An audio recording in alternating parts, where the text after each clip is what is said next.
Good evening and welcome to the Tuesday, November 12th regular City Council meeting.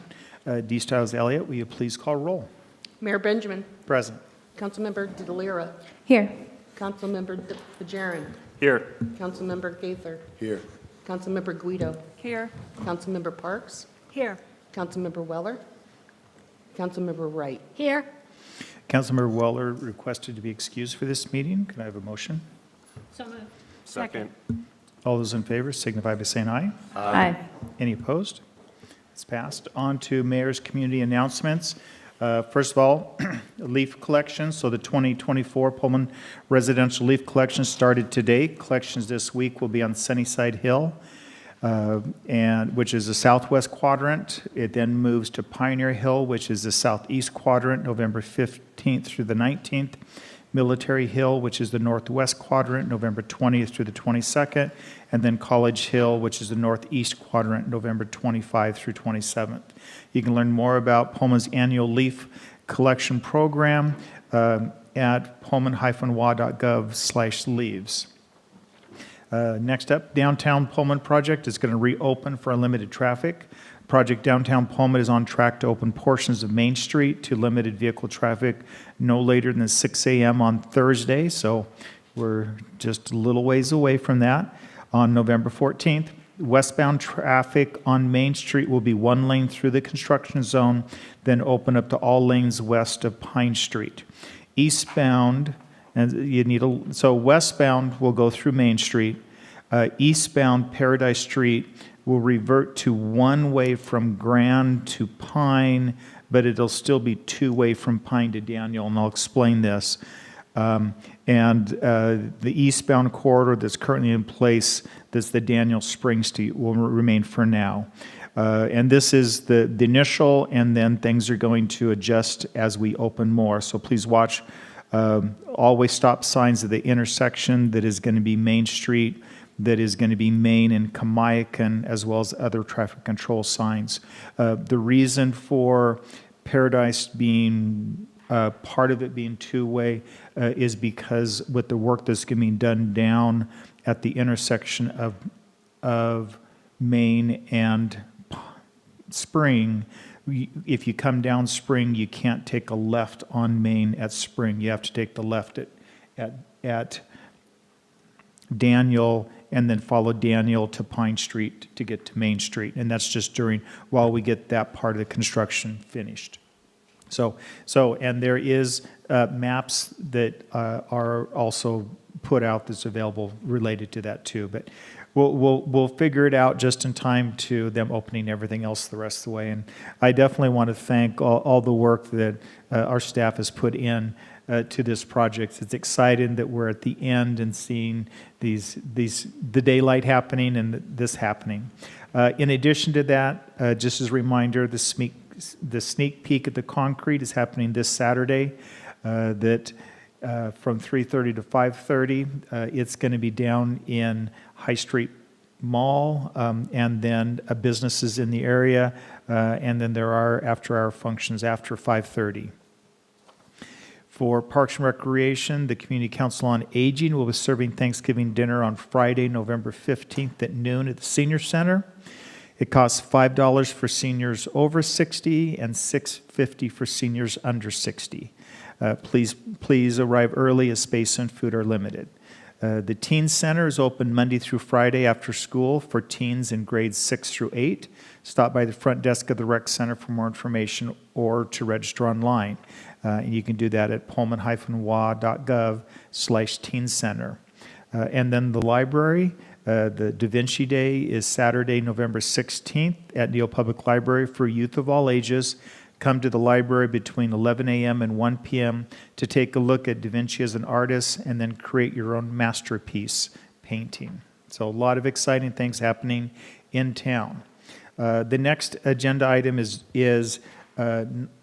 non-agenda related community comments. This agenda item is the first of two opportunities and actually we have 4 opportunities during this meeting for public comment to bring comments to the attention of elected officials. This item is reserved for public comments concerned or other information not related to a previous public hearing or final action on this agenda. Final action items, the confirmation appointments, the consent agenda, and then also our two public hearings that we'll also be having related to the budget. This agenda item for comments is not to exceed 30 minutes in total. Comments are to be directed to the mayor or the city council as a body. No comments should be directed to individual council members. If anybody would like to provide comments, you have 2 minutes, and please, you can come up if anybody would like to provide public comments at this time. Once you have given comments, please make sure you do sign in at the table so that those that are doing the meeting minutes get your name correctly in the minutes. So please. Hello, Council. My name is Matthew Strupp. I'm a Pullman resident and a member of the Palouse Democratic Socialists of America and Pullman for Palestine. I'm here today to speak in favor of the draft ceasefire and arms embargo resolution that Council members Fajarin and Delira recently circulated in a press release. I strongly support the resolution's call for an immediate permanent ceasefire in Gaza and Lebanon, the release of all Palestinian and Israeli captives held without trial, and an end to U.S. military aid to Israel. I also appreciate its condemnation of anti-Semitism, Islamophobia, and all forms of hate. What I'd like to emphasize tonight is the collaborative and open process by which this resolution draft was developed. The draft was informed by 2 public listening sessions at which community members from a variety of backgrounds shared their views, including those critical of the earlier draft resolution sent by Palouse DSA to the Council back in June. There were over a dozen speakers at each event, and attendees filled all the available seats. At the second listening session, every speaker expressed their support for a ceasefire and arms embargo resolution along the lines of the draft that Council members Delira and Fajarin prepared, making various suggestions for edits, many of them included in this version.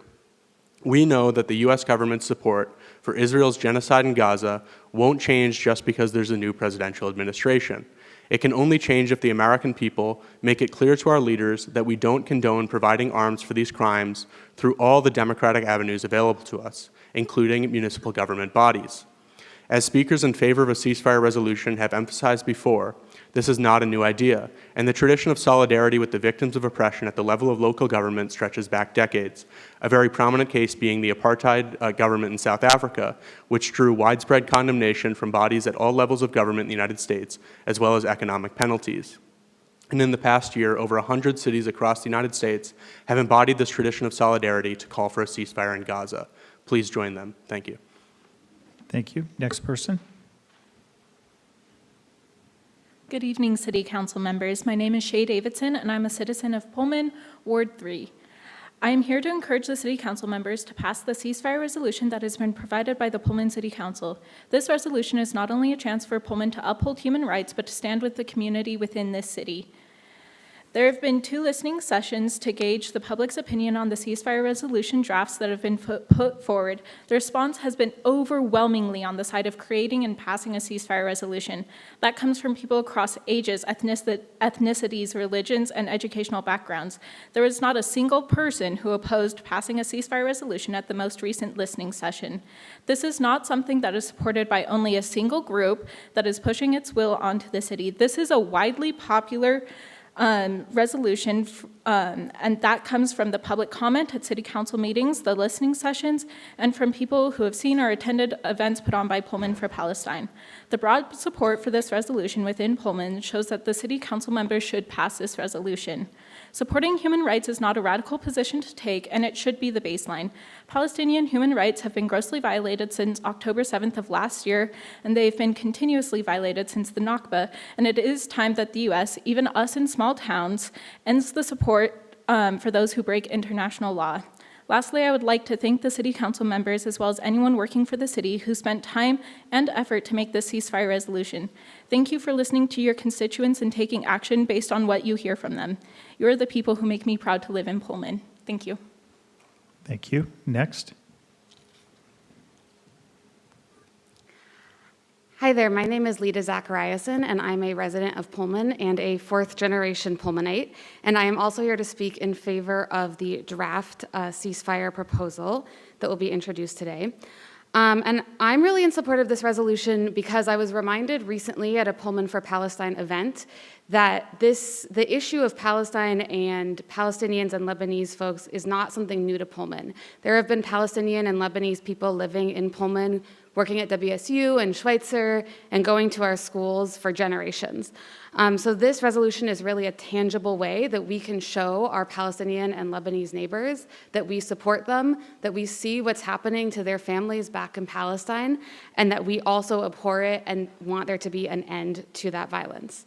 As my friends noted, this is also a way that our community can show that we're coming together to condemn anti-Semitism, Islamophobia, and all sorts of hate. And I think that the broad community support from Jewish community members, Muslim community members, Christian community members like me, and non-religious community members shows that this is truly a community effort. We've worked together as a community to put this resolution together, and I'm very proud to stand here and speak in support of it with my colleagues. Thank you. Thank you. If you haven't signed in, please make sure you do sign in. Next, please.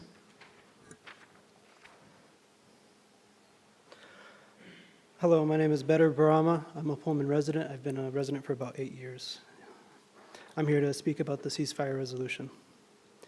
I am not standing before warlords begging them to halt the slaughter of my people. You are not directly responsible for the flow of weaponry to or the actions of soldiers of another nation, and I am not Palestinian or Arab. I'm Kuwaiti American.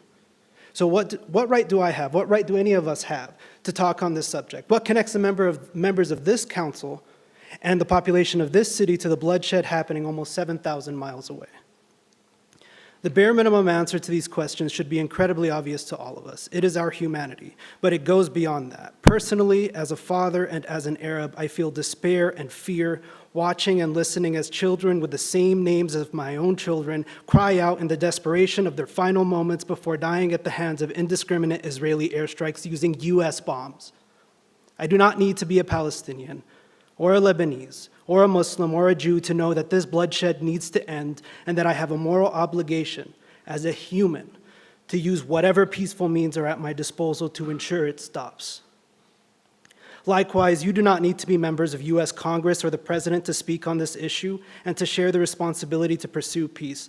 The United States is the primary supplier of arms and military aid to Israel. As a citizen of this country, I have a greater moral obligation to speak up and exercise the peaceful tools of our democracy. I have already exercised my vote for the presidency, and I am here now to exercise my voice in this democratic institution. As our representatives in this government, your moral obligations are even greater. This is where representative government starts, and I want the record to show where our community stands on this issue. Are we a city of people that will look the other way, or will we bear witness to what we see with our own eyes? Will you speak up and call for what is right, or will you stay silent and complicit? Thank you. Thank you. Next speaker, please. Hello, my name is Box. I'm a healthcare worker and resident of Pullman. I'm speaking in favor of the ceasefire resolution. With 40% of casualties in the Palestinian genocide are children, and 85% of the population being displaced with many injuries and sickness, leading to disability in many forms. While I speak, I'd like you all to think of your own children and children in our community as I continue. And I'd like to share 2 experiences. Firstly, I'm a victim of child abuse. As a kid, while I was aware of what was happening, I had little experience or vocabulary to properly combat or process it. As my siblings graduated and moved to college, me and my younger disabled brother were left alone. In those few years, the tape holding my parents' facade began to tear, and their behavior worsened. As an adult, I understand the damage done to me and my siblings, and this reflects itself in my perception of my parents. As time passed, our perception of our parents continued to change and our understanding grew. And I'm also in contact with a relative who is a child. In the last couple years, she has experienced an event where either her trust or her body were violated by an adult. I leave the specifics vague for privacy.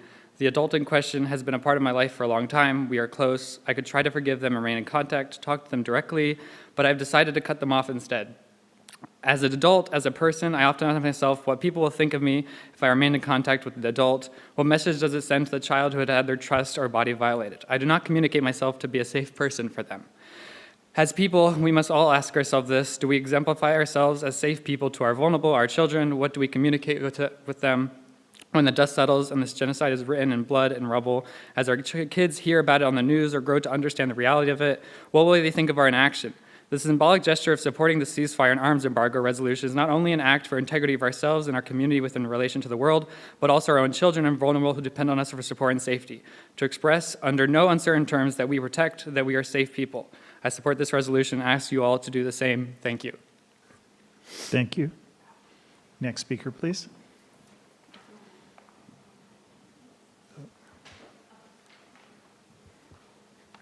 My name is Judy Cold, and I'm the president of our Downtown Pullman Association. We are a nonprofit 100% focused on the downtown district. We serve local businesses, property owners, and residences. We are a complementary organization to the Chamber. As a 501c3, we can access different programs, grants, and funding that the Chamber cannot. Marie Demkowski serves on our board, and she's one of the founding members, along with the City of Pullman and Washington State University, that started our organization.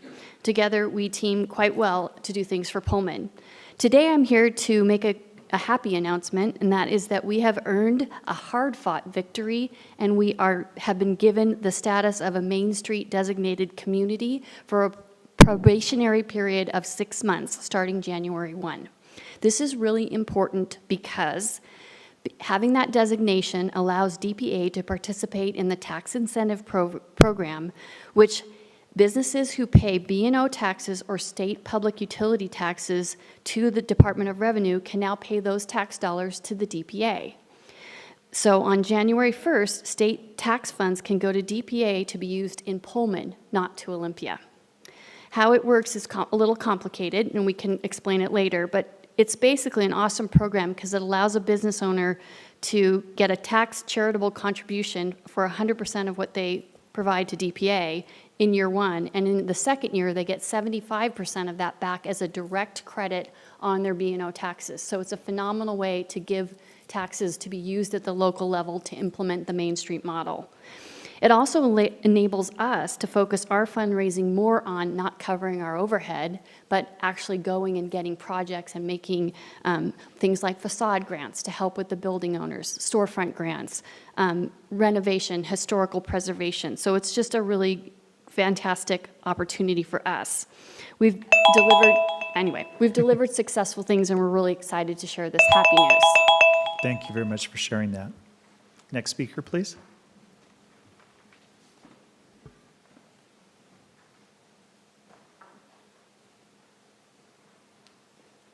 Good evening, Honorable Mayor and Councilors.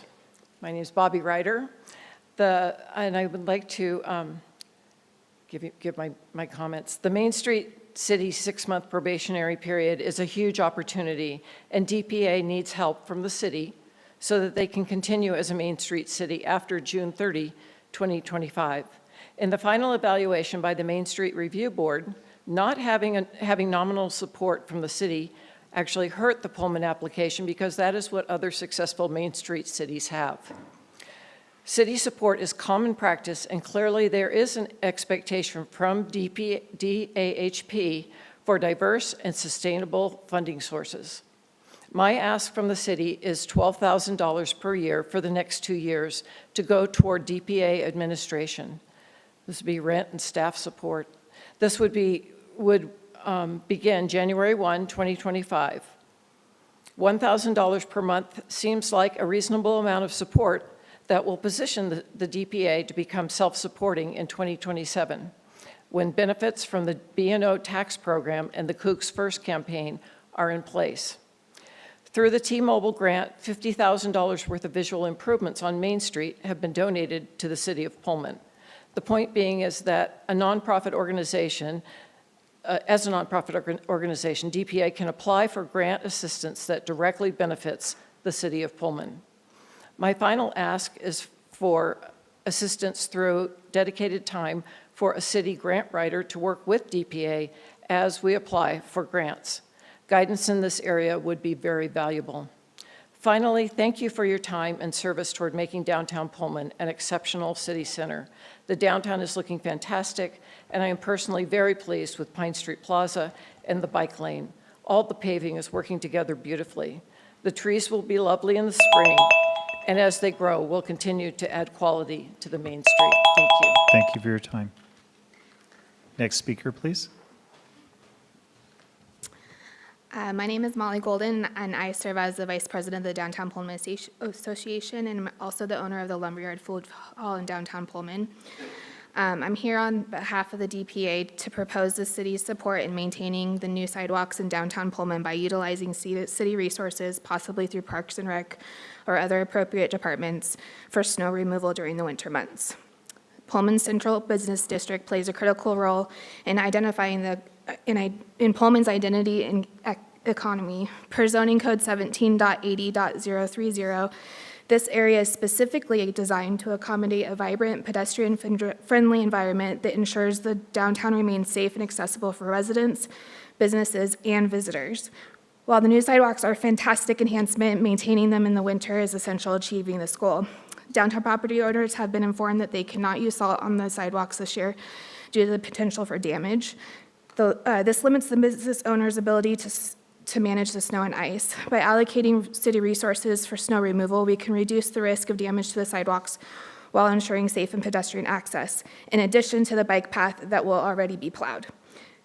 From listening to the previous city council meetings, I understand there may be concerns about using taxpayer dollars in the downtown area. However, this is exactly what the Pullman Central Business District zoning was designed to support, creating and maintaining a space where investments in accessibility and infrastructure benefit the entire community. As we gain donations and grants for the new B&O tax that Judy shared, the DPA hopes to take on this responsibility in the coming years. Allocating city resources this year to plow the new downtown sidewalks aligns with the purpose of district's zoning. It demonstrates the city's commitment to downtown as a hub for community and economic activity. By supporting this request, the city can help foster a safe, accessible, and thriving downtown year-round while preserving the integrity of the sidewalks. Thank you. Thank you for your time. Next speaker, please.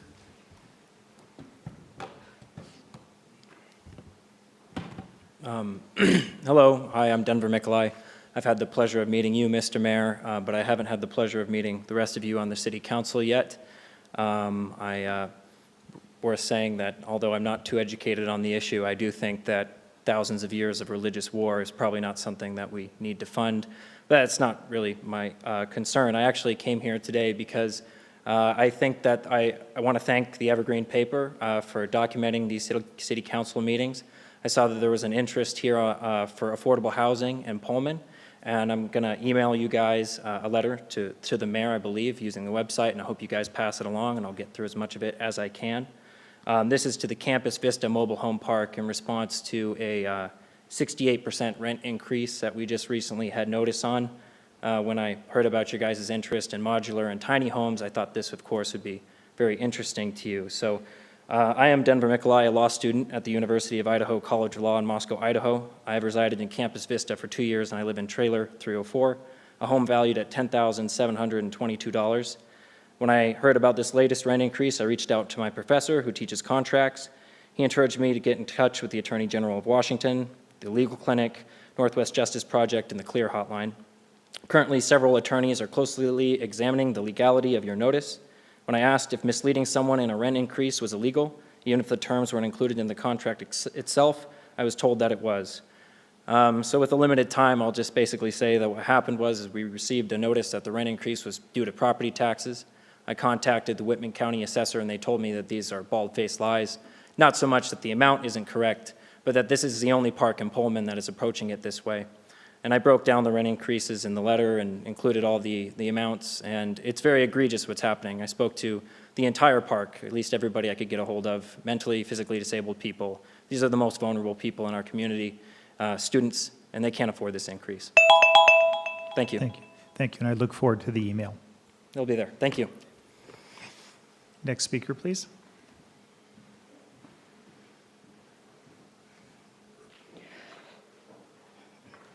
Hi, my name is Camille Vaughn.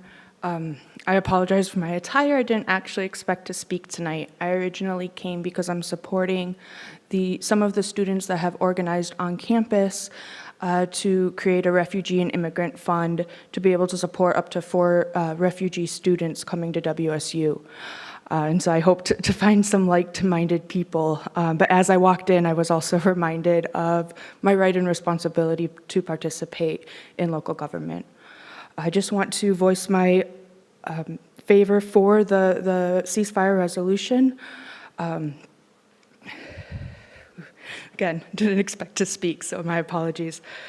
But in my own journey of understanding, one, as myself became a disabled person, and then two, looking around at what is happening in general, understanding more of the Black and disabled and queer liberation movement has been important. And if I want to participate in those spaces here in the United States, I cannot look at our history and stand by quietly while we fund another genocide on the other side of the world. I guess that's all I can say. Thank you for your time. Thank you for the council members who have genuinely participated in this conversation with our community members. Thank you. Is there anyone else who would like to speak? Please come forward. And then make sure you sign in at the end so that we get your name right in the minutes. Sure. Hello, my name is Hugo. I'm a community member. Have been raising concern about passing a ceasefire resolution in the community for some months now. I'm a part of Pullman for Palestine, and I hope that we've shown a good amount of support. We went through the correct processes. We're ready to have this happen as soon as possible, and so I would really appreciate for you guys to do your part and to represent the views of the community. And thank you for the efforts of the people who are willing to put in their time and their effort as well to get this not only proposed, but ideally passed. Thank you. Thank you. Is there anyone else who'd like to provide comment? If not, I'll close this public comment. Next is on to city council member comments, and I'll start with Councilmember Fajarin. No comment. Councilmember Parks. No comment. Councilmember Wright. No comment. Councilmember Guido. No comment. Councilmember DeLira. So I'll keep this short, and thank you everyone for coming to speak tonight during public comment on a wide range of concerns that we have here in Pullman. I would also like to thank our Pullman committee for engaging with me, Eric, around a very important issue around the humanitarian crisis in the Middle East.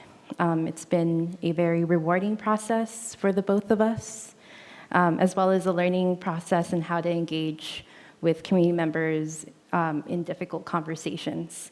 And among the many other city matters that we engage with, it's been a pleasure to work with Councilmember Fajarin on this together.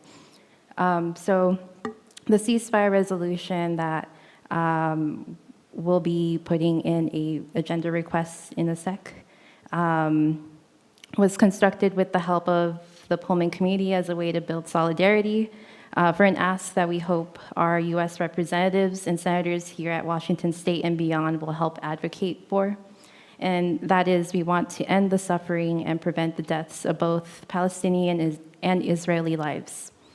Building solidarity through a resolution is not a waste of time. Over 100 local municipalities want an immediate and permanent ceasefire and are building power behind a clear message for peace to Congress through resolutions like this. And in this ever-changing and unpredictable political landscape, I believe it's pertinent to not only care about our local community here, but also our national and global community. And yeah, thank you for being here. Councilmember Gaither. No comment. Councilmember Weller wasn't able to attend, but he asked if I could pass on that this Saturday there is a Ruck for the Fallen event that is going on. So for those that are interested, you can find that online. Next item is City Council future agenda requests. Is there anyone who'd like to request a future agenda item? Councilmember Fajarin. Thank you. I have some context to give before I make the official request. On June 25th, I committed to working with Councilmember DeLira on drafting a resolution to support a ceasefire between Gaza and Israel. As we've heard since then, we held 2 listening sessions at Neal Public Library, both of which saw full audiences and meaningful engagement. The feedback and diverse perspectives shared in those sessions helped shape this resolution, which personally I believe thoughtfully addresses many of the concerns raised by Council regarding the separate resolution that was proposed by the public on the 25th of June. I also want to extend my gratitude to Eric Wagner for facilitating these sessions.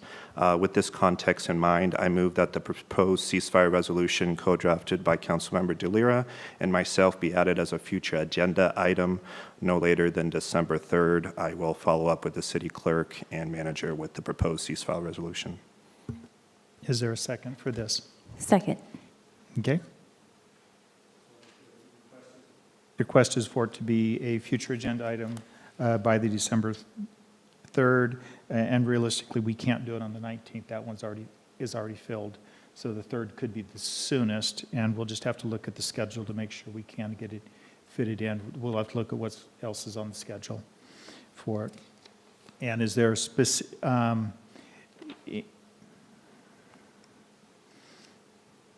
okay, any other, so, just a clarifying question, so we make sure we do this right. You have a draft resolution you would like to put on the agenda for consideration? For discussion. For discussion, that's where, okay. gotcha. Because the council has not seen this.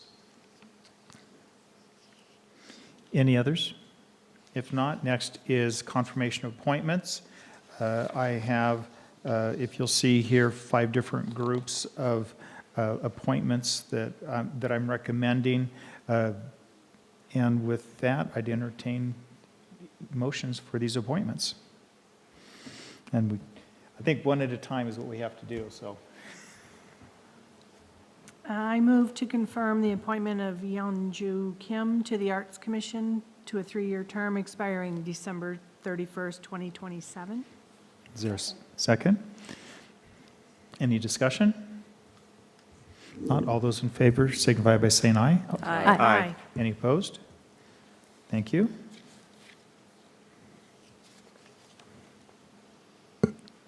I move to approve confirmation of appointment of Steve Heston to the Cemetery Committee for a 3-year term. Second. Any discussion? All those in favor signify by saying aye. Aye. Any opposed?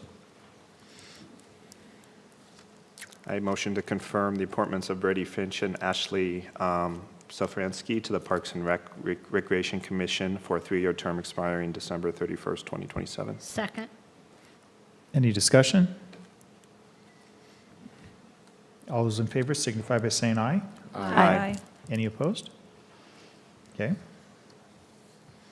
I move to approve confirmation of the appointment of Daniel Cronin to the Environmental Resilience Commission for a 4-year term. Second. Then any discussion? All those in favor signify by saying aye. Aye. Any opposed? It's approved.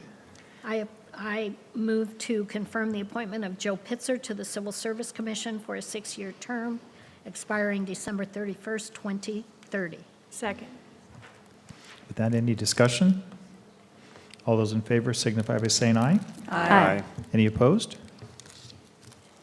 With that, thank you. I'm excited to have, for the individuals that have come out and offered to support our community and volunteer in these ways. We do have a couple positions that are still open on some of the commissions, and so if anyone's interested in being part of the community process, please check out the city's website. Next up is I'm sorry? Mayor, would you please go back? Item H was skipped. Item. Thank you very much. Thank you very much. I'm sorry. Next up is community comments for final action items on the agenda. This agenda item is the second of 2 opportunities during the meeting for the public to bring comments to the attention of the elected officials on any agenda item that the City Council will take final action on at this meeting, excluding items where public comment was previously accepted. Final action items will be the confirmation appointments, consent agenda, and then regular agenda. This does not include the public hearings where there'll be opportunity then. Is there anyone who would like to provide community comment on any final action items? Seeing none, I'll close that.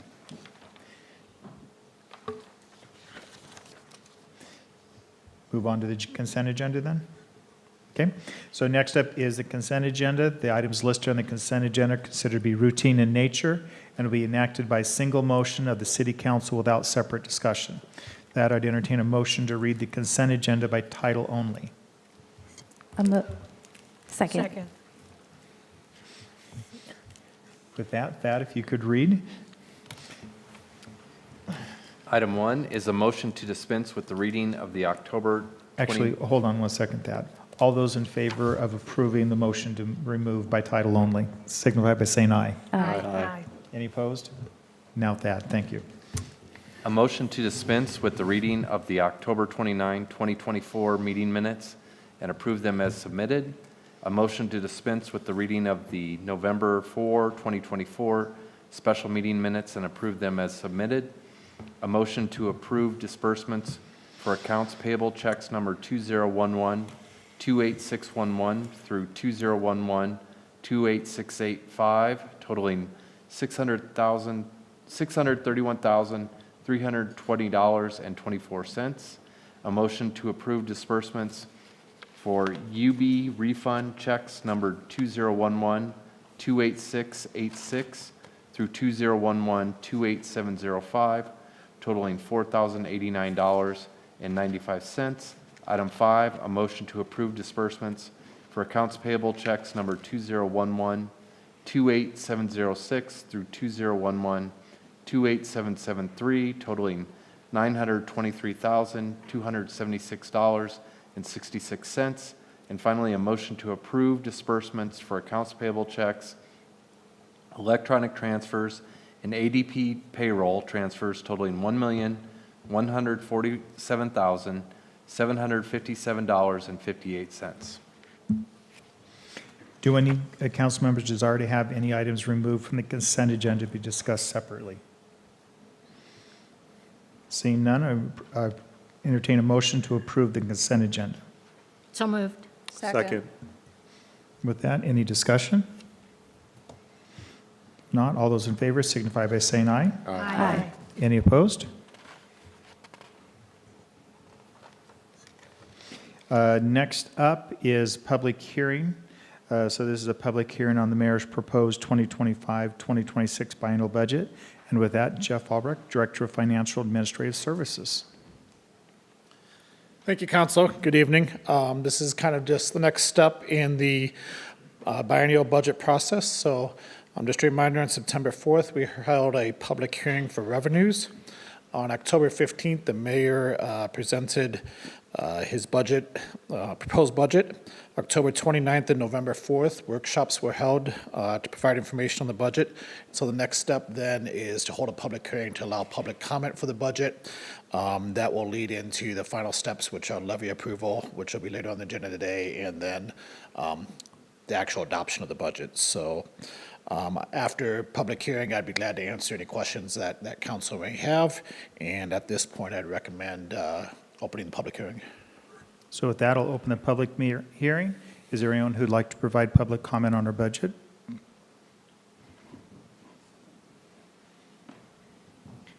Thank you, Mayor Benjamin. Dear Pullman City Council members and the Mayor, my name is Tathagata Pal. I am the VP of Legislative Affairs for the Graduate and Professional Student Association of Washington State University.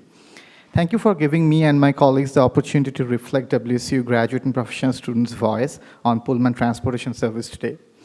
I'd like to start by thanking all of you for providing the students the transportation service from the city. We, as a student, rely primarily on public transportation to commute between our home and the campus and other parts of the city.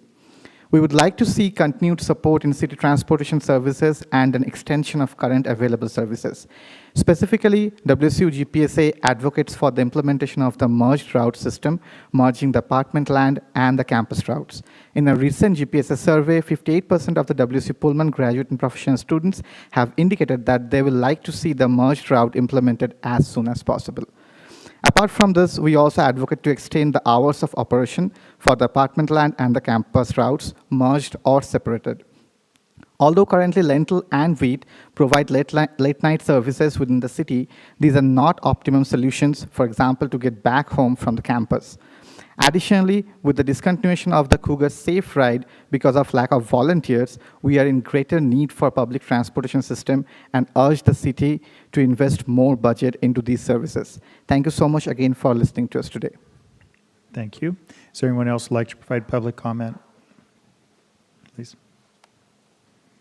Hello, Council. Yes, I would like to object to one aspect of this budget, which is the proposed moving of City Council meetings from 7 p.m., the time that it is now, to 4 p.m. I understand that this is done out of budgetary considerations for city staff, but I believe that this would have a negative effect on the ability of Pullman residents to make their voices heard by the council and impact the decision-making of our representatives. And so I would strongly urge the council to keep the regular meeting times at 7 p.m. rather than 4 p.m. In order to allow community members to make their voices heard. Thank you. Thank you. Does anyone else like to provide a comment? If not, I'll close the public hearing on the mayor's proposed budget. And with that, we move on to regular agenda then. And this is ordinance number 2412. And once again, Jeff Albrecht. Sure. Before you is ordinance number 2412. This is a requirement to set property tax levy every year. So this has to be done by City Council in order for the county to be able to levy and collect those taxes. So what's outlined here is ordinance, and what it actually has three parts to ordinance 2412. The first part is the increase of the regular levy for existing property. And what's shown in here is a 1% over the maximum increase. We actually have about 0.8% that has not been applied previously. So it'll be that 0.8% plus 1%. And that total is shown there. And then as well as to additional revenue collected from new construction. So then what it does is it applies that same rate to new construction. And then the third part of the levy is for the bond. And that's a set dollar amount. That doesn't change year to year. That stays the same. So with that, I'd answer any questions council may have on that.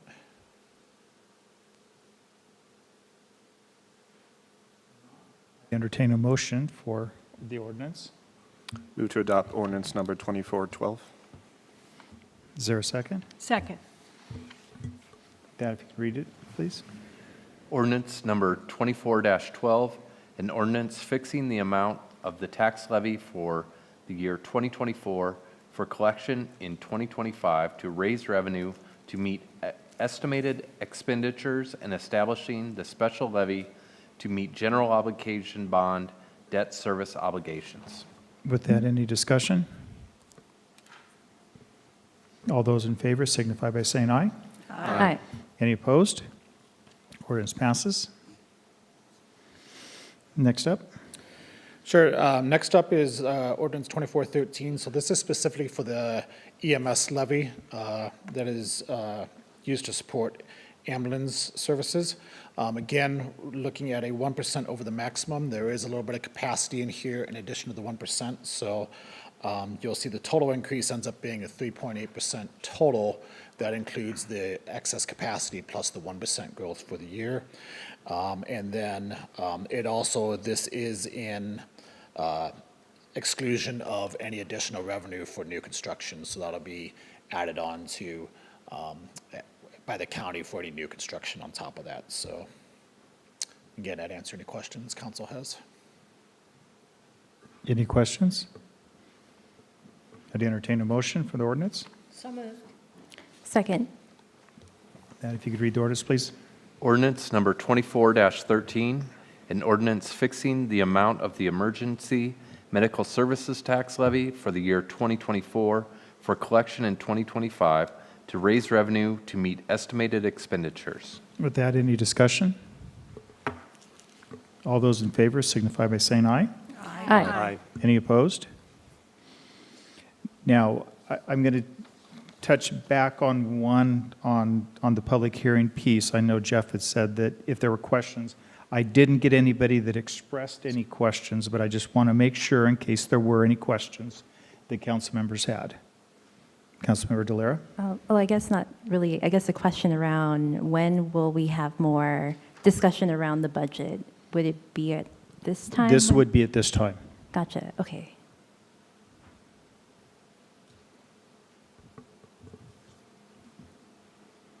So Councilmember Gaither? Yeah, I mentioned last week about the opportunity for there to be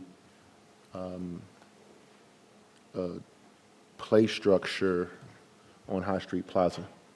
I think that High Street Plaza has always been a unique gathering place, but it wasn't really included in the downtown revitalization plan. And I think there's a unique opportunity to turn High Street Plaza into a true family-friendly destination. A play structure could be a draw for families who want a safe, fun area where children can play while the parents enjoy nearby shops, coffee, cafes, have play dates.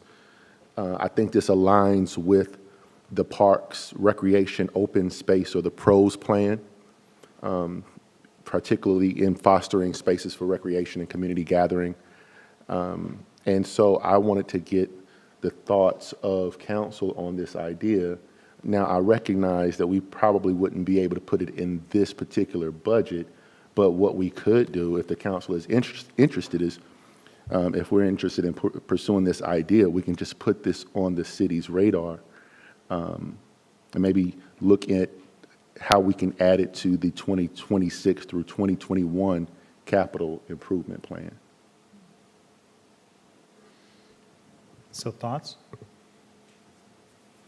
Councilmember Parks? I support this project wholly. I think that that is the last unfinished area of our downtown, and I think that having a family-friendly, child-friendly area would be very beneficial to our downtown and put the finishing touch on this project that we are just now in the process of completing. Councilmember Delera?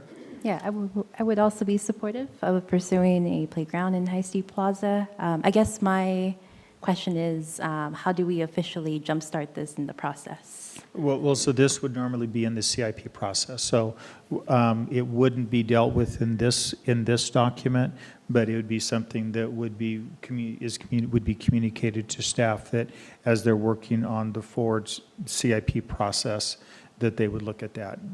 Jeff? I'm speaking for you. I apologize for that. No, I think you're exactly right. So the 2026 piece of the biennial budget does not include capital at this point, because that goes through an annual process. So that would be exactly right as we start the 2026 CIP process, which will kick off here shortly after the new year. Actually, we'll start the process. That would be something that could be discussed at that point. Councilmember Guido? I'm also supportive of the idea. I think it's a long time coming that that space be better utilized, and particularly for families and children, I think is an opportunity.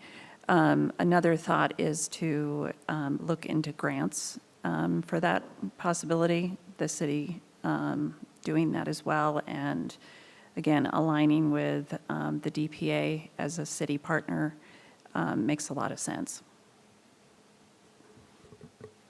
Okay, I see consensus on that. So that, Councilmember Delera? I thought you had your hand up. Yeah, I guess for a different thing. It'd be a different, yes. Mm-hmm. So I am concerned about 4 p.m. being the potential moving time for council meetings. I think it really does exclude certain populations from participating in public meetings.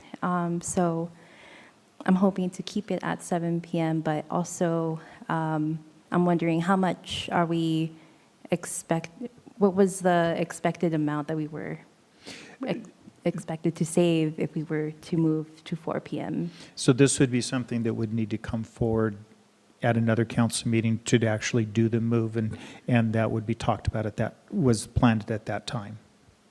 So the budget is with that expectation of moving that direction. If the council decides to not go that direction, then we would have to basically do a budget amendment probably if, depending on how it falls. Councilmember Delera? Yeah, so as the budget stands right now, we're taking into consideration that move to 4 p.m. But that's not. Jeff, I'll let you speak to that.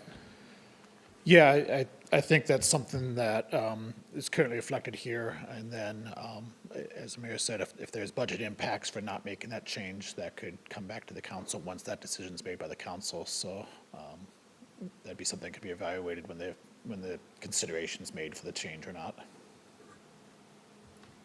Yeah, sorry. Well, Mike, did you have thoughts?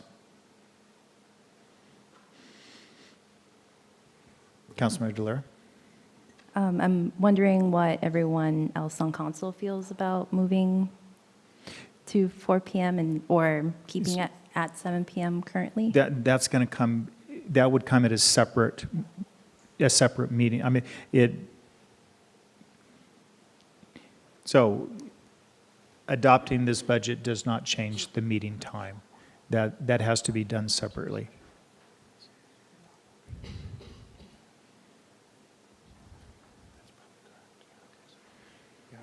Mayor, I'm sorry, I'd like to, this budget, the budget document does not change the time of a council meeting. The only issue in the budget would be, did we budget for the position for the after-hours person to run these meetings? And we believe that that position is funded in the budget currently. And one of the items that we've been asked to look at as far as council goals is committees, commissions, and all of those things. And this was a request that was rolled into that whole piece. And somehow this is kind of rolled out to, once this budget's passed, the meetings are going to start at 4 o'clock starting January. And there's still a lot more work that needs to be done and a lot more consideration, and then coming back to council and having a lot more discussions. So I just wanted to unwind that a little bit and offer a little clarification for the council and the viewing audience. So I apologize. Yeah, I mean, that's what I was trying to state, is that to change the time, what I was communicating is in the budget, that part of the budget planning was looking at that, how cost-saving measures, of which the cost-saving measure is involved with starting at an earlier time. But in order to do that, that needs to come before the council, and the council to agree to it. It's not that the budget doesn't then change the time. Right, it's in resolution as to what time the council meetings start right now, so that would have to change. So it'd have to change the resolution. So that's Councilmember Parks. Thank you. Thank you for bringing up that clarification, Councilmember Delera, because I'm a little concerned about it too. However, I do understand the dynamics of our staff members being here in the evening, and some of them don't live nearby. They're 45, 50, an hour and a half away. And so I am in favor of thinking about maybe starting an hour earlier or something like that. But there's more than just cost here involved. It's also people's time. And with the increased number of meetings we have had, I do believe that it has put a hardship on some of our staff. And I do want to consider that as well when we have the discussion. Thank you. As a part of their contract, they have a certain amount of hours that they can accrue, and most of them have exceeded those hours that they're allowed to accrue because of the meetings that we've had. And that's the reason, and the only way to solve it is to either not have them attend, so they're not here available for you, or to do the meetings at another time. Councilmember Gaither?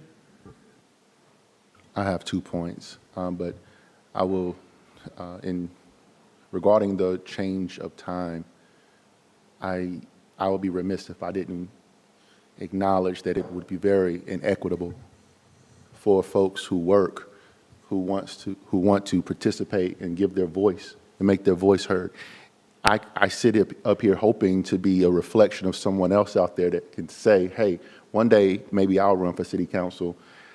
4 years ago in a different position, I would have looked at this and said, hey, I don't have the flex time to serve on council because I don't get off until 5 and I can't flex my time. And I don't want to use my annual leave. For parents out there, 4 o'clock is when the kids get off the bus. It's exactly when children get off the bus. So what are we going to make this I'm here to hopefully leave the city in a better condition than it was and I found it. Am I reserving this seat or preserving this seat in a way that more folks will that it will be better for the next city council member? Or will it be just for the privileged, for the managerial class, for the folks with the ability to take off work, to flex their schedules, to not have to go to work and stay until 5 p.m.? How exclusionary is that? I mean, yeah, sure, for the tenured faculty, but what about the career track faculty? I know a lot of career track faculty that teach a lot on Tuesdays. They have a lot of long classes on Tuesdays. And furthermore, we don't have a lot of time to prepare for city council.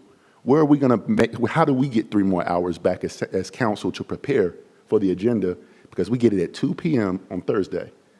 Now, I look forward to that extra time between 4 and 6:30 to prepare for city council meetings. So what am I going to do when I'm at work all day on Tuesday and then I have to rush here at 3:30? Oh, can we get the agenda sooner? Will we get the agenda a day earlier?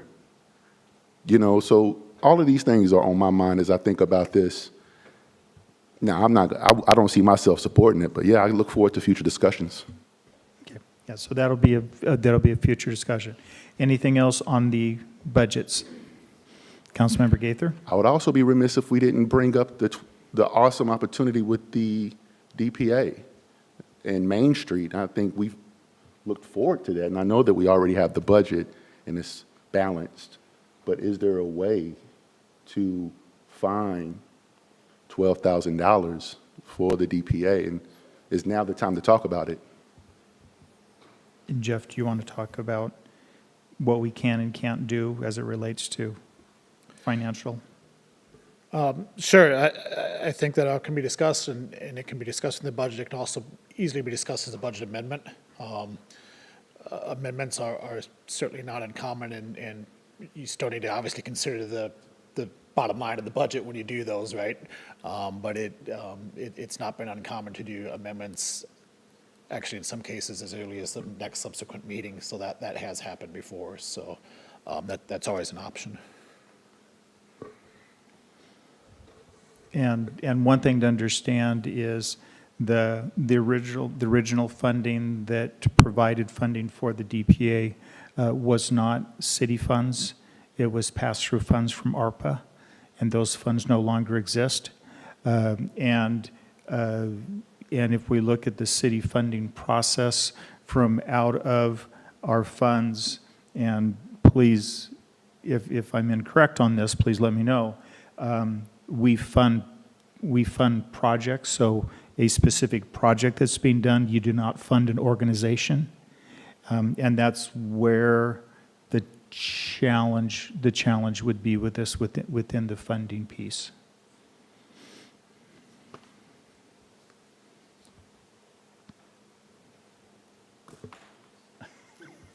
No, I'm there's movements over there. Councilmember DeLira.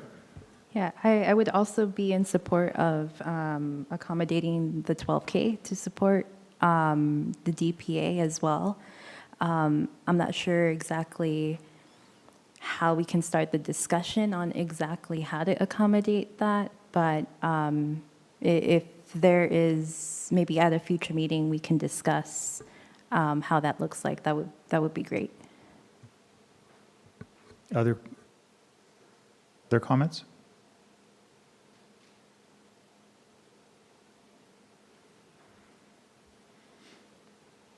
Okay, I guess then we'll close that part. I just wanted to make sure, since people hadn't quickly raised their hands, but I felt some probably were waiting.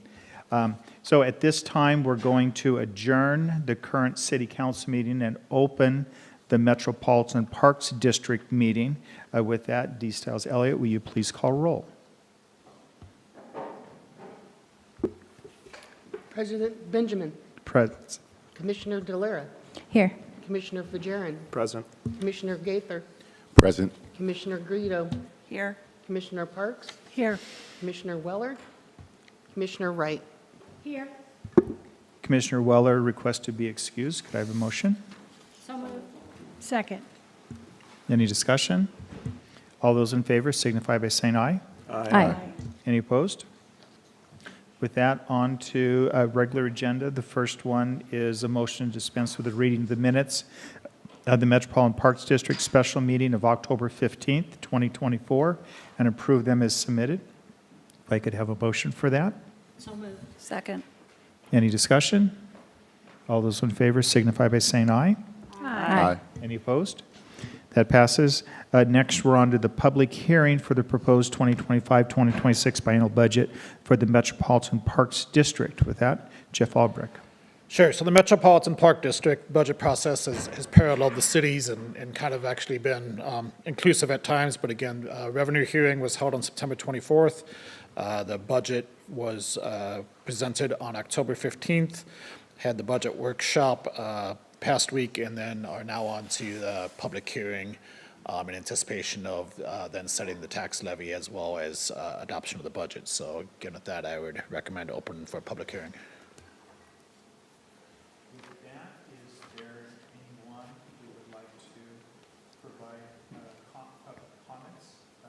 Related to the proposed 2025-2026 biennial budget for the Metropolitan Parks District. Seeing none, I'll close the public hearing. Are there any questions that council members have related to the budget? Seeing none, then Jeff, on item 3. Yes, then the next part of the process would be to set the tax levy, so that can get turned into the county later this week for assessing taxes and collection of taxes for next year. So the Metro Park District is a little bit different from the other two, and as a junior taxing district, it can actually be bumped if there's certain levels of taxing thresholds that meet for the district as a whole, or for the city as a whole. That's happened in the past. So there's actually a significant amount of tax capacity here. At this point, the current resolution, the current resolution as it states is 1.8%, which matches what they're looking at for the regular city. But do know that whether it's this year or any time in the future, there potentially is some excess capacity there that can be considered. But this recommendation is the 1.8% increase, the same as the general fund for the city.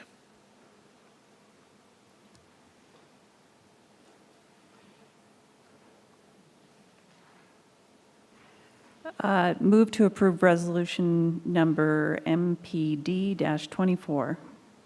Second. Yes.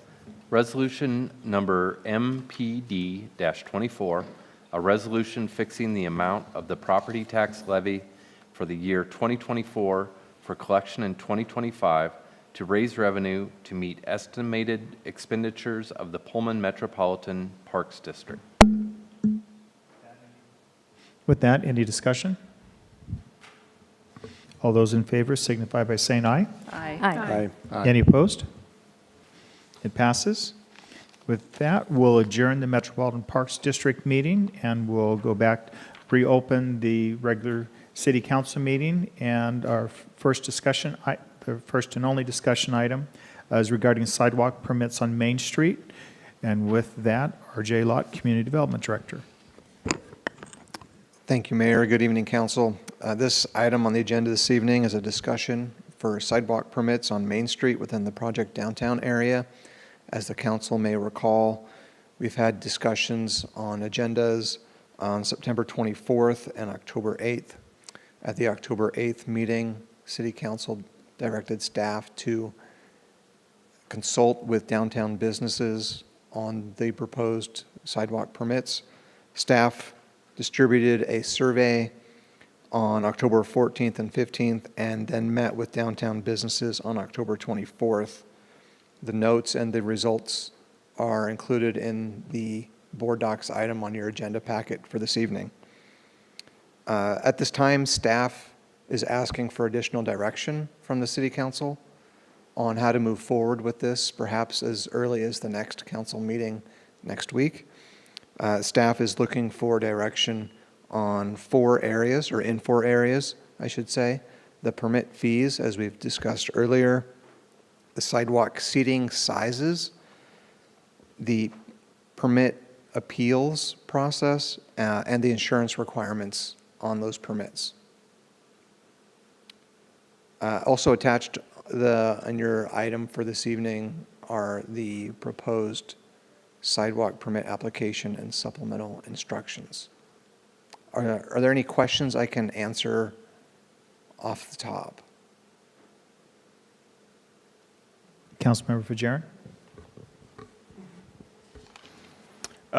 Question, and then I think just for council, I think it would help for just the discussion if we tackle each one of these one at a time rather than perhaps all at once. And so just question, RJ, on the insurance portion. I see that we're asking for a $3 million insurance policy. What was the reason for the $3 million? The $3 million was a comparable city comparison. And further, and looking at other cities, perhaps the insurance could be reduced to $2 million and still cover fairly the exposure of having items on the public spaces like the sidewalk. So I think the best way to describe that is that the $2 million level would be adequate in this instance. So is that saying, thank you for answering that. And so is that saying the $1 million policy would be inadequate for the risk that's the city is opening itself to? That's correct. Okay, thank you. Since we're on insurance, any questions? Let's have the discussion around insurance. Councilmember Parks? I also did have a question about the insurance amount. And when we're talking about city exposure on the sidewalk, as opposed to the business exposure, if a business is carrying $1 million or $2 million policy, and something happens because of their negligence, so the people gets outside of the designated area or something like that, it seems to me that $1 million would be sufficient and has been in the past, whereas a city exposure could be more, just because of the nature of maybe, I don't know, some equipment was left there, or I can't think of something right now. But as an insurance professional, I do wonder about the requirement for $3 million, and it's just a hardship for our local business owners right now to perhaps go from their existing $1 million to $3 million. That's quite a bit of premium increase, and so maybe the $2 million is the meeting point. I do think $3 million is a little excessive for most of the usage that occur in our city currently. It's just a comment. Thank you.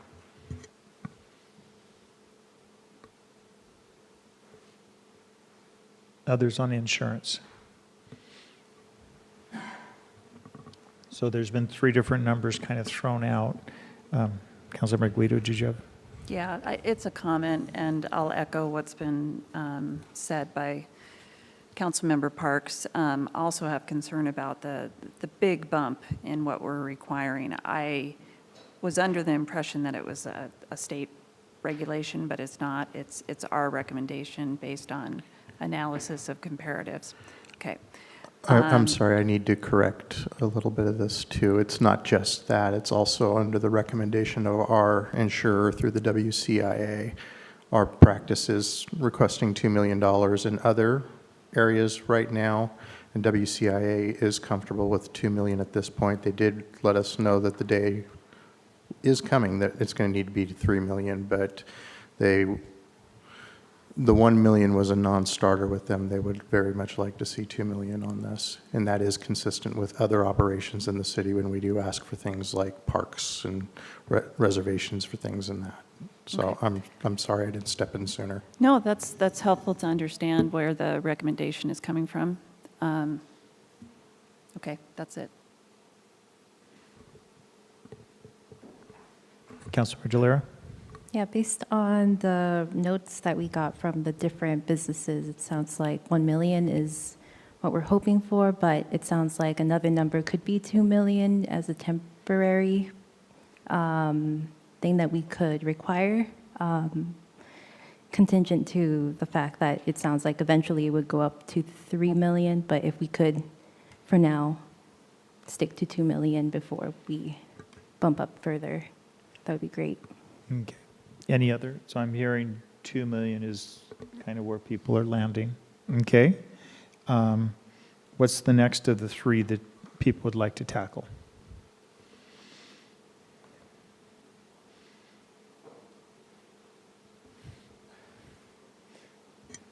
How about the permit fee? Let's go permit fees. Start at the top. I propose that we leave it at a very minimal level, if not the prior fee of $20, then no more than 50. This isn't an income that's going to exponentially change anything in our budget. It's not being set aside for anything downtown. And so I just feel like, again, coming out of what we're coming out of for our downtown businesses, I want to just try to be as gentle as possible with our business and building owners, because these are big hits. Even though it may not seem like it to us, right now it's a big hit for our businesses. So that's something I would like to propose. And one information, I know you have in front of you the comments from the businesses. There was one comment related to the fees, and we have had the auditor look at the fees, and we've actually had the auditor requiring us to change in one area because so it is on their radar, whereas they said it's not. It is actually on the auditor's radar. So that's just something to be aware of. I am aware of that, and I still feel like, at least for this year, we can revisit this, but I don't think it's right to charge hundreds of dollars for something that it's just not appropriate at this time. And we can explain that to the auditor. I'd be happy to sit down with them, or our audit committee can, okay? And this is not just a one-way order. If it's an RCW, that's one thing, but I'm not saying don't charge them. I'm just saying don't charge the fee. I'm just saying, can we be a little considerate of what our businesses have just gone through for the last 8 months? That's all.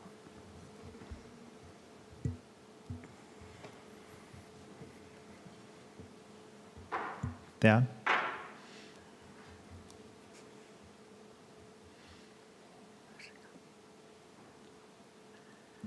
No comment.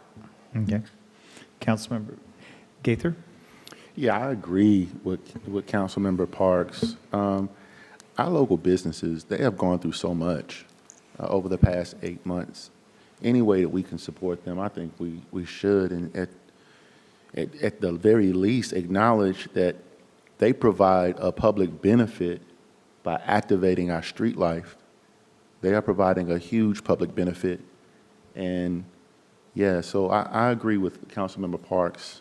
I mean, a sliding scale, reduced fees for small businesses, I think is important right now. You probably would need to be consistent, or you have to create this scale. And I don't think we have the time to create this scale at this point in time. Just reduced fees, like Councilmember Parks said. Okay. Councilmember Delera? Yeah, I want to revisit the number that was thrown out, the $20. Are you proposing, Councilmember Parks, to have $20 for flat for mostly undefined square footage area, or is there, yeah, I guess I'm trying to figure out like how much space are we allowing businesses to have with the $20 or $25 that we'll have as a fee? Is the permit fee directly tied to the amount of space that a seating area requires? There are two options. You can do it as a flat fee or per square foot. It sounded like you were referring to a flat fee. I was, but, that gets into the seating area part as well. I'm not sure. I'd Councilmember Fajarin? some input help. No, thank you for the feedback from the council members so far. I am definitely in support of the lowest possible permit fee that we would agree on in the council. Preferably, I would like to see it set at the cost of doing business, whether that's 10 cents per square foot and a $25 application fee or something of that nature. So I feel like as a border economy, our situation is very unique, being right next to a state that has dramatically different tax laws. And I feel like we have a good, we would have a good reason for offering these low rates if the auditor were to question it. I guess that would be for legal to decide. But I feel comfortable justifying an incredibly low rate in order to support our downtown businesses. And so I will throw out, if we're looking at a per square foot basis, 10 cents per square foot and a $25 yearly application fee. I'm looking for any who hasn't spoken yet. First of all, Councilmember Wright? And so I would agree with what my fellow council members have discussed already, and I think, and I mentioned this several meetings ago when this was brought forward earlier, we have put an excessive burden on our downtown businesses, given what they've been through in the last several months. And I think we need to do whatever we can to support them to be successful going forward. And so I would look at whatever the least amount is that we can fix right now with the opportunity to revisit this again at some point in the future. The other thing, and I know there's no such thing as a dumb question, but I am going to ask a dumb question now, and that is I'm really confused on the insurance piece. All the notes that I've read indicated that the businesses have identified $1 million as what would be reasonable for them, those that actually applied to your or replied to your survey. But we ended up with $2 million. What I missed that kind of a disconnect. Or maybe I was the one that was disconnected. That's more likely. But if you could revisit that for me, that would be great. Yes. Two main reasons, as we discussed. One, $2 million liability is standard in a number of other cities throughout Washington. And WCIA requests the $2 million figure. Okay. Suggested. Not required, but suggested. Is that right? Okay. Thank you.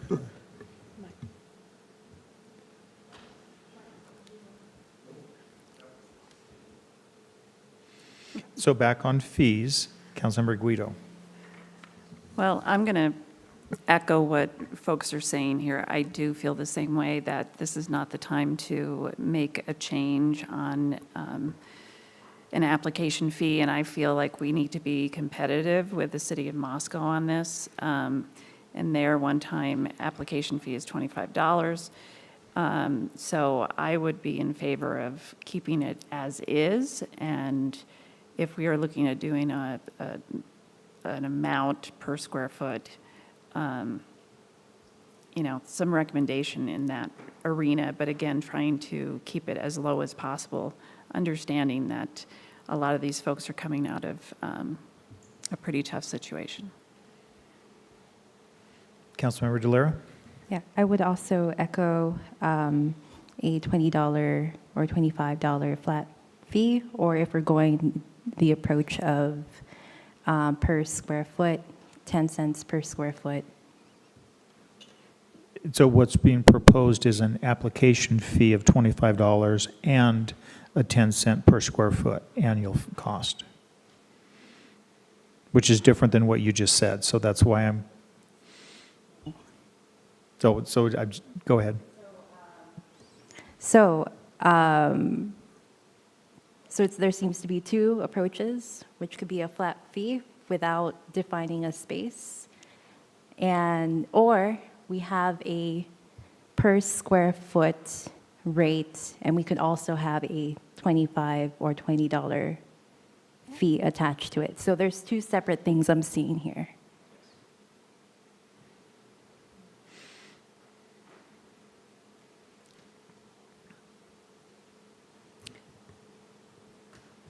Councilmember Parks? I would be in favor of a flat fee and it can be revisited down the road sometime, but I don't know. That's what my gut's saying, but I don't know if the square foot thing makes more sense. But if we have a flat fee, it's the same for everybody, so. So regardless of square foot?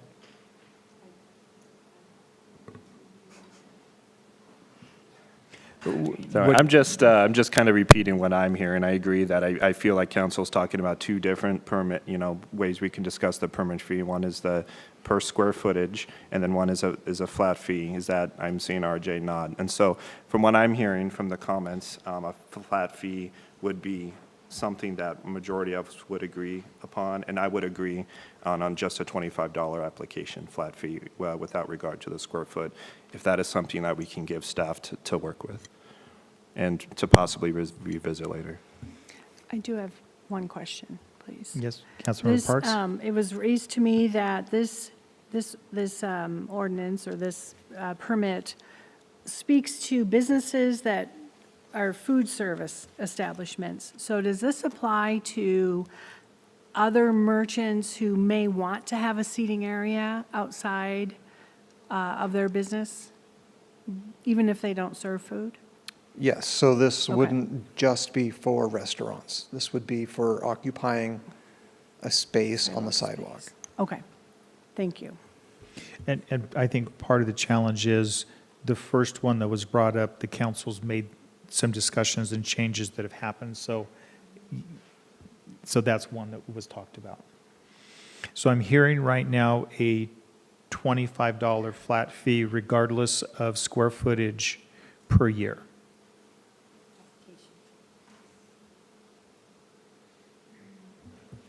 So it's, okay. Sidewalk seating size? So sidewalk seating size. Can we confirm, I'm sorry. Please, Councilmember Gaither. Can we confirm the ADA requirements for city-owned sidewalk clearance in Washington State? Yes, great question. Thank you for asking. According to the Public Right-of-Way Accessibility Guidelines, also known as PROWAG affectionately, the minimum width of unobstructed space is 4 feet. Now, if a length exceeds 200 feet and it's 4 feet in width, then there needs to be a 5 foot by 5 foot space where you could have somebody move out of the way or turn around, something like that. If there was 5 feet of space, as opposed to 4, you would not require, or there would not be a required 5 foot by 5 foot turnaround area. So that width does not include tree wells or the grates that may cover them in the future. It does not include park bench areas. So there's some other considerations, but generally speaking, the absolute minimum is 4 feet in width. 4 feet for a 200 length, and then then you have to go to the 5 automatically. Correct.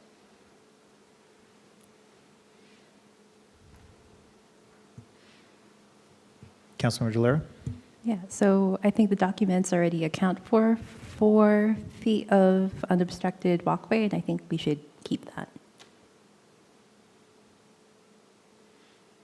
We still have to add the 5 feet every 200 feet, though, for 5 feet, for ADA requirements. Right, but not every business is going to have seating area. So if somebody has 10 feet of seating area, they're within, but they're still allowing at least 5 feet from the seating area to the street, to the curb, unobstructed. If I heard your question Sorry. correctly, you're referring to the section between trees to the curb? Is that what you? No, from No. a business seating area. So if a business seating area is, oh, I didn't make good notes. If it comes out from the building 5 feet, because what are our sidewalks now in most areas? Are they the width? It varies depending upon location. So that's where staff would need to take a look At individuals. at each location. So The two businesses who proposed this to me both said that they would easily leave that much, at least 5 feet from the edge of their cordoned off area, seating area, to the curb. And one actually is accommodating for a tree well. So it may not be the distance to the curb. There are some other Okay. considerations, the tree Okay. wells, the bike lane, bike racks, park benches. So I think the best way to look at it is measuring from the base of the wall of the business Yes. outward to the street, Okay. what that area would look like. Okay.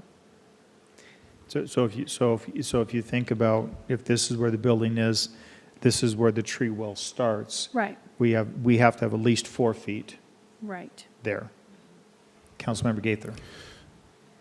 Is it possible for that 4 feet to not be in a straight line? Because I don't think we're running track downtown. What if there's just always 4 feet of space? And as long as we can see that there's 4 feet of space or 5 feet, they're okay, because we want folks to feel like they can go downtown, walk around, look around, Sit people want, down. yeah, sit down. People don't always walk in a straight line. They're all over the place. So as long as we have 4 feet, at some point, as long as there's 4 feet of space, would that suffice? Is there a way to just write that into this this draft? Is that making sense? Or 5 feet? Yeah, so I think what staff is looking for here is a couple of things, if I could summarize. What is the minimum width for sidewalk use? Is it 4 feet? Is it 5 feet? Something like that. Or two, is there a maximum area in terms of square feet that the council wants to see used by each individual business? So I think if we could steer the direction of conversation in those two areas, I think that would be helpful.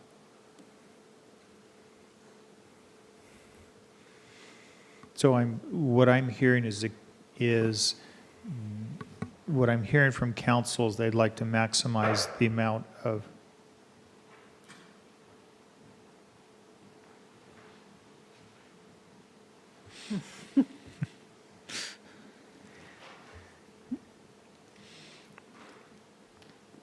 Sorry, I just got called inaudible, and I'm here to assist. Hi. So, accessibility guidelines require, they prefer a 5-foot width. 4 foot is allowed in certain circumstances, and like what was explained, if you go down to 4, then every 200 feet, you need to provide a 5-by-5 passing area for that, and you can go back down to 4. As we've taken a look at this, I think the question Councilmember Gaither asked, can we meander that path? The answer is yes, as long as there are barriers for the visually disabled, so that they can effectively navigate those obstructions as they go down the sidewalk. Straight is preferred, or a straight line is possible, But if we do meander it, then there needs to be provisions for the visually impaired. When we get to benches, there are certain areas around the bench that need to have clear space, so that's typically 18 inches. We can't effectively navigate right up to the drop-off of the curb, so we measure to the back of the curb in that case. However, in these circumstances, we have parallel parking that's adjacent to that curb. So there needs to be a clear space then for, free of obstructions for the passenger or the driver, depending on which side to open the door and get out. And that's typically 2 feet. Is if you go down there, you can measure from the curb to, say, the light poles that have been installed, you'll see that everything's back about 2 feet. Mandatory is 18 inches. We have to have an 18-inch clearance from the face of the curb into the sidewalk, and that's so that bus mirrors and truck mirrors and people can get out so that things aren't hit. So when we look at above space as well, we have to take a look at that. But when it comes down to the accessible paths like that, yes, they can meander. We have to take into account what I mentioned earlier. That kind of starts as you start playing with what we have to put in there and what we've got for bike racks and benches and signs and everything else, all the things we have to play with. It starts narrowing up what the available space is then for the businesses fairly quickly. And it puts it pretty much adjacent to the building, out to a certain degree, and it depends on what block we're in. If we're in the block from Grand to Kamiakin, it's very narrow there for those businesses. If we get down towards past Thomas Hammer going east, you have a wider sidewalk there, as you've seen, because the bike lane gives it that appearance. We can't use the bike lane as part of that accessible route. The bike lane's dedicated for that. So we also have to provide a separation or a buffer there from the bike lane, if you will, so that the bikes have their space and the pedestrians have their space as well. So it gets a little complicated on that side as well. On the south side of the street next to Evolve, there's basically no room at all for there are no businesses there that are restaurant use, so there really isn't a need to go down that path, but it's very narrow there. What I've seen in just initial calculations and initial measurements get us anywhere, it depends on which block, a 4-foot available width adjacent to the buildings up to, depends on where we're at, 6 to even 8 feet. But it's all, as real estate knows, location, location, location. So I can hand it back to you, unless there's any questions for me. Councilmember Parks. So given that information from both of you, I feel like it's difficult to set a strict number parameter because, like, as you just said, one end of Grand is much more, has many more barriers than the other end.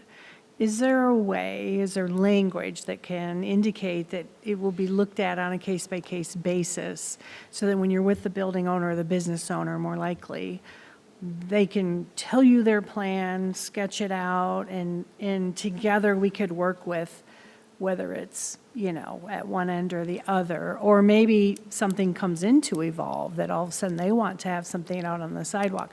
So I guess that's kind of where I'm thinking right now is I don't know if we can hard and fast regulate this. Could we do you've given us 4 feet as a minimum, we need to go to 5 in a number of areas.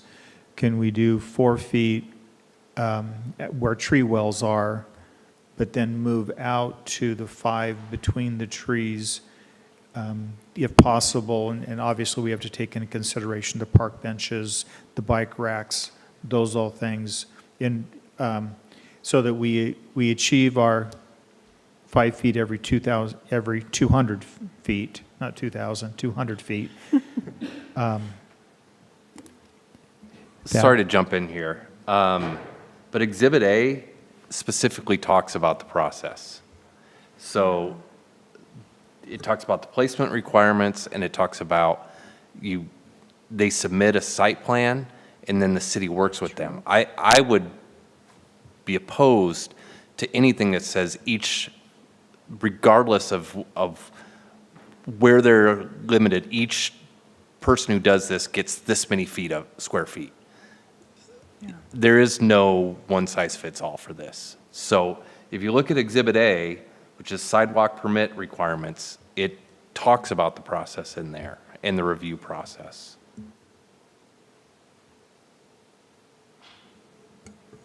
Councilmember Guido? Yeah, I was going down the same road if there was an opportunity to judge on an individual basis. And that brings me to the other concern I have on Exhibit A with the obstructions to streets and sidewalks, with the recommendation that it change from the city engineer to the mayor making such, granting such permits. I was told, or I think the last time we brought this up, it was explained that that recommendation was made that the mayor would make those decisions out of expediency, and I have an issue with that. So that's the next item we're going to discuss. Okay, great. So we're trying to get size down right there. Then we get to deal with the permit appeals.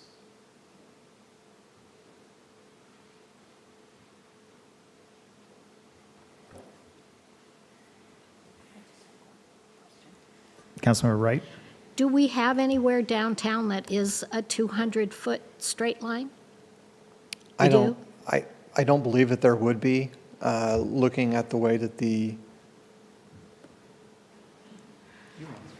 section between Kamiakin and Grand is about 400 feet. We can make that work, given that if the number of restaurant uses that we have that would want to go down to a 4-foot width there, they're not immediately adjacent to each other. If you think about where they are, not to say they couldn't be adjacent to each other in the future, but the current restaurant layout would naturally provide for those 5x5 areas. We would have a space then, as an example, between Rico's. The next one is Neil's. There's that couple businesses or doors that are open right there that we'll have 12 feet of sidewalk. But at some point then, we would narrow it back down for whatever the use was. And it's kind of consistent like that as far as being sporadic where the businesses are. Kamiakin to Pine would have a couple businesses in there, but not as much as we think it would be. So if everybody was a restaurant use, I'd have a problem. But right now, in this natural layout that we have today, I think it would work its way out. Thank you. I have a question. Councilmember Gaither?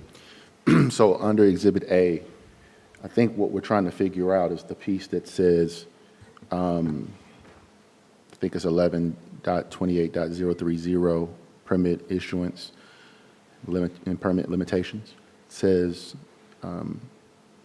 in no event shall obstruction exceed 1/3 of the width of any sidewalk, public place, street, or alley. I think we need to find different wording for that, because I just don't think we're in agreement with restaurants or businesses only taking 1/3 of the sidewalk. So how do we reword it to talk about the 4 feet or 5 feet?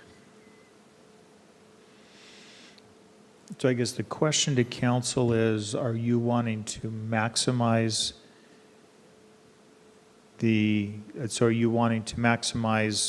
all the seating possibility for businesses, or are you trying to how much you're trying to allow for the experience of the person walking? In other words, are you trying to keep it to 4 feet? Or do you want the people who are walking to be able to experience more than that? I'm not going to speak on behalf of the entire council, but No, that's what this question's about. yeah, for me, I think we want to give the businesses, particularly our restaurants, as much seating as possible. There's plenty of space to walk, because there aren't a lot of restaurants downtown, in my opinion. And so I think activating that space for seating for our businesses, especially for our restaurants, I think that's important. Councilmember Fajardo? So RJ, you asked council for direction for two specific points. First being how much sidewalk space should we be comfortable with to allow for pedestrian walk, right? And I'm hearing 4 feet from the comments from council. And then the second portion of the second request from council was? If the city council wanted to take into consideration a maximum area that a business could occupy. I mean, obviously, we've gone through the descriptions that every location has its own variables, but is there a maximum space? 100 square feet, 150, 200? What, if any, does there need to be a maximum? Personally, I'm sorry. Please. Okay, personally, I don't, to answer your two questions, I don't feel like there needs to be a maximum at this point. Councilmember Delera? Yeah, I also feel the same way, as long as they meet the 4 feet of unobstructed space. I think we should be okay with that.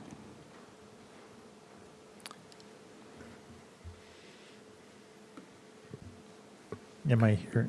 Councilmember Gaither? Do we want to allow businesses to extend beyond what's in front of beyond their restaurant, let's say, to extend their seating over to the restaurant to the left of them, or to the business to the left of them or to the right? Or do we need to explicitly say that they can't do that? I do believe that that's considered in the supplemental sheet in your packet. I think it would be wise for the council to consider the sidewalk space only in front of that business and not have it creep, for lack of a better term, onto adjacent sidewalk areas. Yes, I agree. I think it would be important to include that in there as well.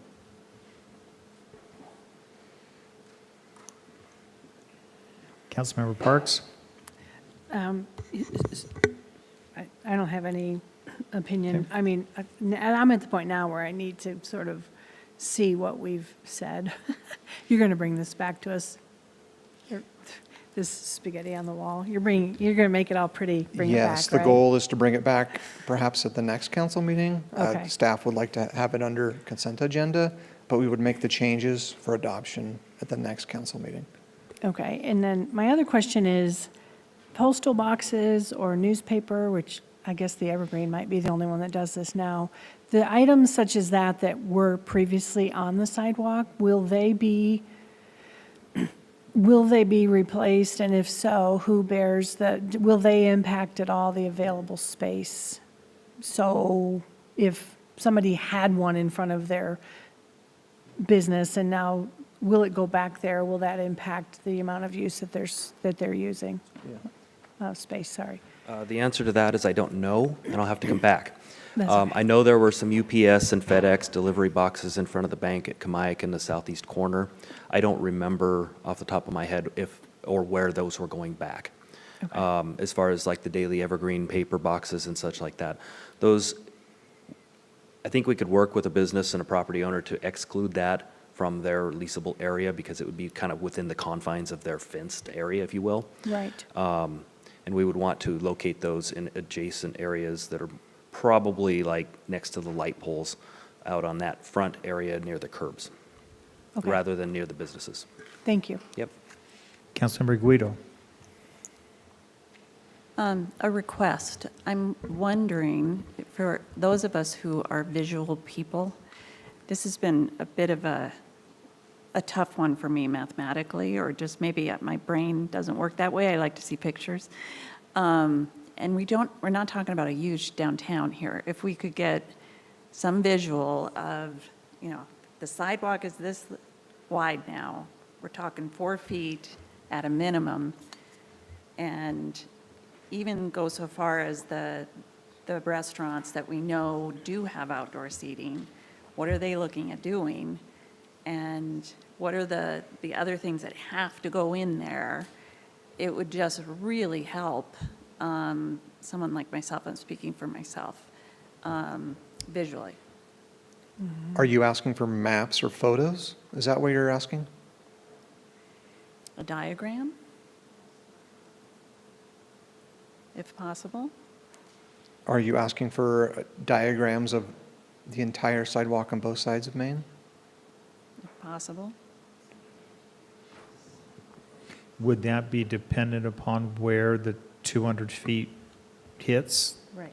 Because that could flex. But that's part of what we want to see, I would think. Is that doable? I believe so, yes. Okay. That would help me.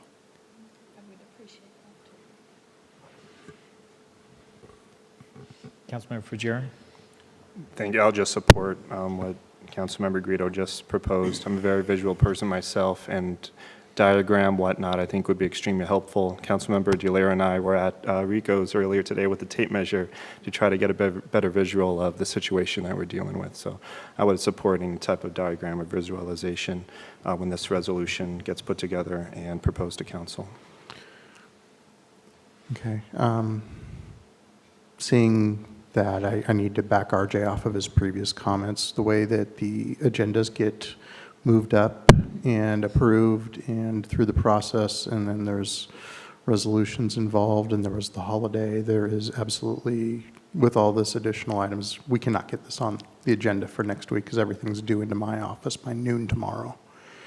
And it's 8:45 today. So there's a lot of work that staff needs to do. So I just wanted to manage the council's expectation that it's reasonable for December 3rd to be able to get through the process on this before we get too much farther down the road.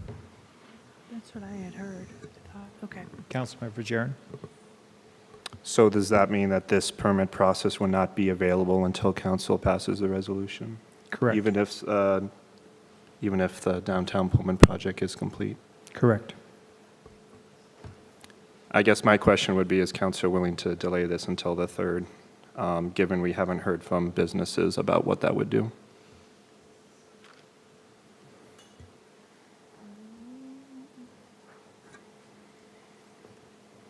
Councilmember Gaither?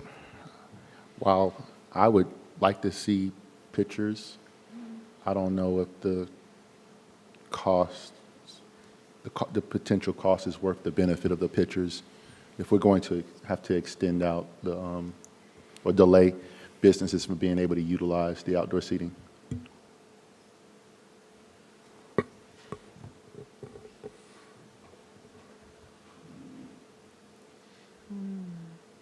So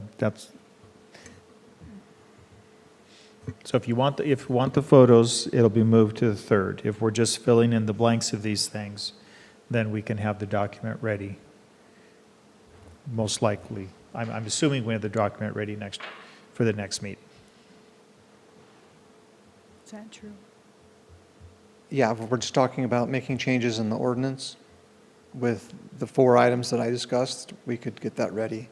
If you want to have maps and photos and diagrams, that will take some time. Yeah. Well, and I don't want it to be super elaborate. You know, it's just a visual, I think, in hindsight, would have been helpful in these discussions. But if there is a sense of urgency that we need to do this, then I am in favor of just saying, you know, we need to adhere to the 4-foot ADA requirement, and we want businesses to be able to maximize their square footage as much as possible. That we're not comfortable putting a limit on it. A maximum, right? Or a maximum.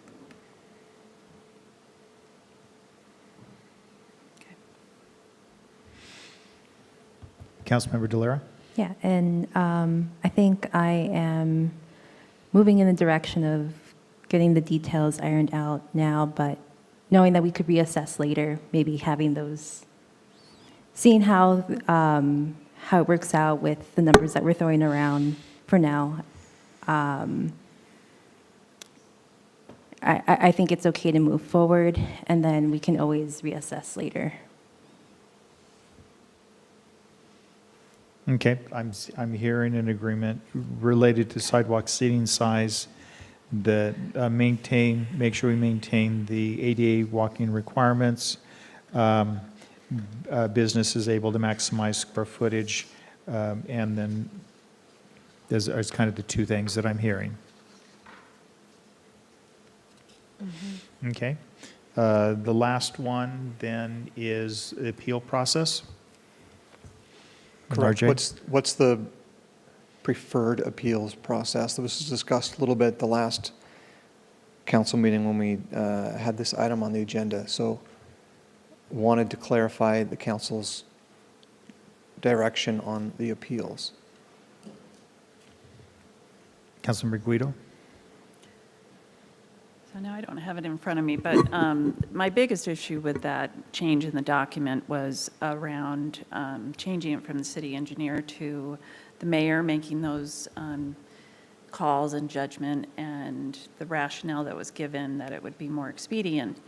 And I know that some of the notes that came out from your meetings with business people was a suggestion of a board of adjustments or some other way of going through that appeals process versus one person. The city no longer has a board of adjustment. We have a hearings examiner. Okay, and the hearing examiner is one person? Correct. Okay. So I think we're talking two different things right now. One is who grants the permit, signs off on the grants permit. The second then is if there's an appeal, who do you appeal to? And what I hear proposed is that the mayor is the one that signs off. Basically, staff does their work, and I sign off that. If there's an appeal, it could go to the hearing examiner. Correct. Councilmember Pajeron? Thank you. I would be very happy about that process if the the appeal process goes through the hearing examiner, which was previously the Board of Adjustment. Yeah. You know, it says in Exhibit A, sidewalk permit requirements, mayor is responsible for balancing the interest to the best benefit of downtown area while making a final decision regarding the approval of the permit. So I think that for ease or the speediness of the process, I would support the mayor approving the initial permit and then having the hearing examiner for appeals. Okay. So with that, are there, those are the 4 items. Are there any other pieces of information that would be helpful for you in drafting the document? I don't believe so, unless there's anything the city council wishes to address. And then this would come back as on the consent agenda at the next meeting then.